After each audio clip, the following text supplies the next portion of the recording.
out again. It's a Redskin.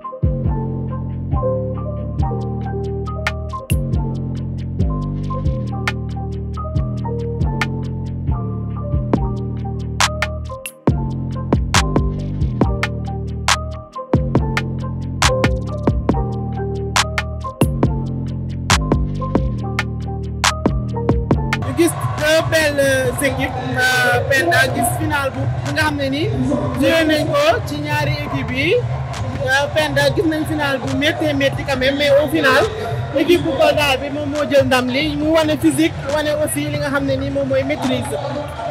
waaw loolu dëgg la parce que assisté nañu à une très grande finale vraiment dominée par l'équipe de Kolda conduite par la meneuse de jeu le numéro 6. Kolda a dominé le match sur tous les plans, on peut dire ainsi, parce que c'est une équipe tellement physique qui a tenu jusqu'au bout. Donc, raison pour laquelle le résultat est mënoon nañoo jàpp ne peut-être Dakar comme mine Marius Ndiaye mënoon na am benn avantage ci match bi nga xam ne ni fii lañ ko doon joué mais malheureusement Kolda mi nga xam ne nii miinu stade bi moom moo ñëw dóor Dakar ci biir dëkkam. si parce que au début loolu lañ xalaatoon parce que man maa ngi doon wax naan sax au moins Kolda benn handicap la mën a am au moins ñoom maîtriser wuñu terrain mais wane nañ ni sur tous les plans ils étaient prêts comme li ma wax dès le début c'est une équipe tellement technique et très organisée aussi. C'est l'équipe qui est plus organisée en attaque vraiment depuis le début. lan nga jàpp ne moo nekkoon clé match bi ba Kolda daal di génn am ndam ci kii bi. Clé match bi pour man c'est la meneuse. C'est le numéro 6. numéro 6 bi c'est le numéro 6 qui a conduit l'équipe. gis nañ également au niveau de l'équipe gis nañ ay joueurs yoo xam ne dañoo sorti du lot bu mel ni Badé nga xam ne nii am na plus de 10 points mooy le numéro 4 bi également ak numéro 5 bi donc mu nekk ñu sentir ne quand même Kolda c'est une équipe bien organisée comme tu viens de le dire am nañu ay joueuses yoo xam ne nii tactiquement dañoo pare mais am tamit équipe yoo xam ne dañoo organisé wu dañuy gis 3 ba 4 joueuses yi nga xam ne dañuy génn di jàpp ci li nga xam ne lii moom mooy victoire bi. waaw loolu mooy li ñu wax dès le début rek parce que basket dafa nekk sport boo xam c'est un sport collectif lii di sport collectif sport la boo xam nit ñi jouer da ngeen a war a jouer ensemble Kolda depuis le début loolu la wane. équipe la boo xam ne meneuse bi day teg jouer collectivement defe naa c'est ça qui a pris donc comme tu le dis boo gisee équipe boo xam ne day am 3 qui sont sortis du lot da lay wan ne ils ont joué collectivement. Par contre, l'autre équipe, il y avait des individualités comme le numéro 10, mais malheureusement, l'équipe de Kolda était bien. Donc, ils ont fait la différence. Non, gis nañ tournoi bi de manière générale, gis nañu ay pépites, gis nañ quand même que participation presque 16 académies. Talent yaa ngi fépp yemul rek ci Dakar la preuve Kolda moom moo am médaille d'or bi am nañ également Ziguinchor bi jël 3 am na yeneen académie yu fës seen bopp ci basket bi noo gisee de manière générale basket bi.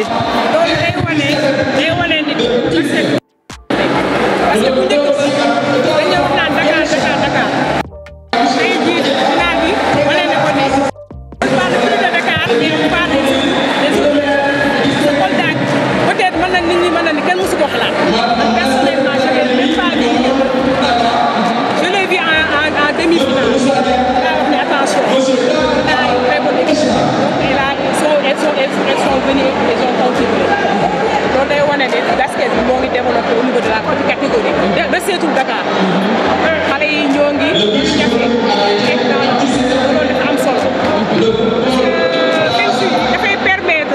dafay def la promotion des jeunes lii dafay permettre aux jeunes ñu natt seen bopp comme jeunes yi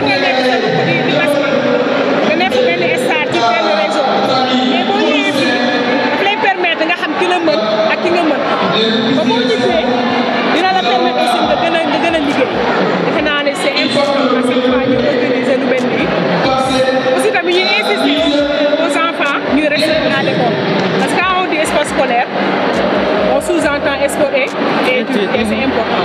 Parce que fi ñu toll nii surtout basket man damay wax sama xale yi dama naan la basket ci université lañ ko créé donc c'est un jeu dafa nekk sport boo xam ni day lié basket ak jàng ñoo war a ànd. donc bu ñu organisé fii genre festival dafay permettre yow jour bi nga xam ne wala jour bi nga xam ne mën nga basket tu as des qualités mais da nga naan attends su ma jàng doo mën a participer. dëgg la c'est important. dëgg la donc comme ni nga wax rek dafay gis nañu ni ren affaire yi la tendance a changé parce que nga wax Dakar mais tey Kolda est venu et l'a confirmé avec une très grande équipe conduite par mu ngi noonu loolu moo nekkoon réaction wu Penda quand même moo nekk suñu consultant voilà comme liñ ko waxee depuis le début Kolda mooy sacré champion de la catégorie cadette ci wàllum basket ci festival sport scolaire.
Farid As Diatta maa ngi dëkk Kolda jógee di jàngee école Saint-Benoît maa nekk meilleure joueuse si match bi et sans sama équipe mënu ma dem ak ñoom et maa remercier tamit sama équipe tamit ñoom nekk ñëwoon nañ fii et tout kontaan naa trop kay festival bi neexoon na trop macha allah. bi la waaw liggéey nañ trop kay vacances yi moom liggéeyoon nañ trop liggéey métti woon na moom mais ça va depuis ma doon def 6e depuis 6e laa commencé basket gën naa ko trop nag gën naa ko trop su sañoon sax ma continuer nii comme ça ma nekk professionnel si loolu. passion bëggoon naa ko dafa neexoon damay gis gars yi di basket loolu emportement et tout ma ne bàyyi rek ma dugg. Je suis vraiment très heureuse d'être la meilleure marqueuse. On travaille tous les matins. Notre coach nous faisait travailler tous les matins sur les tirs. Genre, il a insisté sur ça. Il a dit il faut qu'on ait une adresse pour pouvoir marquer les points. Ce n'est pas facile, mais c'est parce que notre coach avait confiance en nous. Il avait dit si on part, on a confiance en nous et qu'on batte les autres équipes. C'est ça qui nous a motivés parce qu'on ne peut pas quitter Dakar de Kolda à Dakar pour perdre. Ça nous a motivés à encore plus gagner les matchs. Je ne sais pas depuis combien de temps, mais je me rappelle à quand je l'ai débuté, en C2. C'est les deux, j'ai les deux à la fois. Je suis passionnée, mais en même temps, je veux faire partie des équipes nationales. Je veux jouer dans de grandes équipes. J'aimerais bien faire ça. Si je veux être une grande basketteuse. Mais je veux pratiquer deux travaux. Je veux être basketteuse en même temps avec un autre travail. D'abord, je tiens à remercier les deux équipes pour leur prestation et dire qu'aucune équipe n'a démérité. Toutes les deux ont gagné parce qu'elles ont produit du beau basket. Nous avons été très combatifs lors des derniers tatas pour arracher la victoire. Voilà, c'est dans le jeu qui a fait la différence parce que voilà, on a mis une défense un peu haute, une défense de zone qui a causé énormément de problèmes à l'équipe adverse. C'était pour les repousser parce qu'on savait qu'avec les tirs extérieurs, il y avait une joueuse qui était vraiment bien au tir extérieur, donc on l'a obligée à sortir, faire jouer les autres, tout en sachant que c'est des jeux, à part le tir extérieur, elles ne peuvent pas développer le jeu, donc on a continué à jouer sur cette lancée-là jusqu'à la fin du match. Voilà, nos heures d'entraînement, c'est de 16h à 19h, avec des conditions difficiles, avec le chaud soleil, et voilà, le climat n'est pas du tout favorable à cette heure-là. Mais puisque nous n'avons pas l'électricité à partir de 19h-20h, on est obligé de le faire. Les gosses viennent à partir de 16h. Voilà, on s'entraîne jusqu'à 19h. C'est difficile, mais bon, ça fait plaisir quand même de voir que ça paye, quoi. Voilà, vraiment, nous encourageons nos Lions qui se sont battus vraiment avec vraiment beaucoup de hargne. Le festival, vraiment, c'est très bien. Ça nous a permis, en tout cas, ça a permis aux enfants de se développer, de pouvoir vraiment s'exprimer. C'est des compétitions de ce genre-là qu'on peut détecter beaucoup de jeunes et voilà, ça les manque. C'est des enfants qui ont besoin de s'épanouir. Donc, des occasions pareilles, ça les permettra, n'est-ce pas, de produire, de montrer leur talent. Et c'est vraiment bien. En tout cas, nous encourageons cette initiative et nous souhaitons que cela soit, en tout cas, perpétué dans l'avenir pour que voilà, beaucoup de jeunes, partout qu'ils puissent être au Sénégal, puissent vraiment venir et montrer leur talent. Et nous encourageons encore une fois nos Lions qui ont fait vraiment un parcours excellent et nous félicitons les Nigériens.